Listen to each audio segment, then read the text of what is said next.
Hey everyone, welcome back to Corporate Decoder. Today we are diving into a report from Indigo Acquisition Corp, and trust me, the name is way more exciting than what they actually do, at least for now. We are going to decode their recent filing and find out where all their money went or will go. So in a nutshell, Indigo Acquisition Corp completed a public offering plus some additional sales, raking in a cool $115 million. We'll break down where that money came from and what they plan to do with it. Before we dive in, if you find value in getting the important points from these reports, please subscribe. Also check out our Discord channel in the description for more discussions. Scrollers of report, date of course the 1st. This report is triggered by some events that happened back in July of 2025. Specifically, there was an initial public offering or IPO, which basically means the company offered shares to the public for the first time. Indigo Acquisition Corp has a few different types of securities or financial instruments that trade on the stock market. There are the units, which are each a bundle containing an ordinary share of the company and a right, the ordinary shares themselves, and rights which are each entitling the holder to 1/10 of one ordinary share when the company completes a business combination. These trade on the Nasdaq under the symbols INASI and INAS at under the symbols ONSEU, INASI and INASIR. Scroll item 302, unregistered sales of equity securities, and scroll Casty now. Let's talk about the sales of stock that weren't registered with the SEC. It sounds complicated, but it just means they sold some shares in a way that didn't require all the usual paperwork. We'll circle back on this later. Scroll item 8.01, other events, 10 scroll The real meat of this report is the closing of their IPO in July of 2025. They offered 10 million units to the public at 10 million units to the public at 10 million units to the public at $10 million each for expenses. At the same time as the IPO, Indigo Acquisition Corp also did what's called a private placement.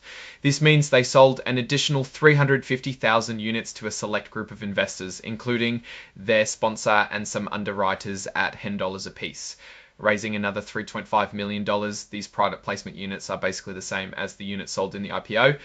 Later in July, the underwriters, the firms that helped the company go public, chose to exercise that option to purchase additional shares. This is known as an over-allotment option. This led to the sale of an additional 1.5 million units, pulling in another $15 million, $15 million, $15 million, another $15 million, other $15 million, adding $300 to the total.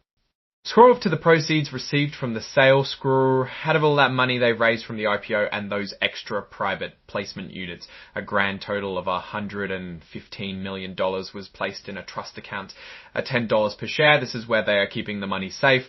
Scroll item 9.01 at angel statement quote and exhibits. Thanks, scroll Kev. Finally, the report includes a press release about the closing of the additional sales and an exhibit with some interactive data, which isn't very interesting for us. So now let's step back and analyze what all this means. Indigo Acquisition Corp is what's called a SPAC, a special purpose acquisition company. These companies don't really do anything except raise money with the purpose of buying another company later on.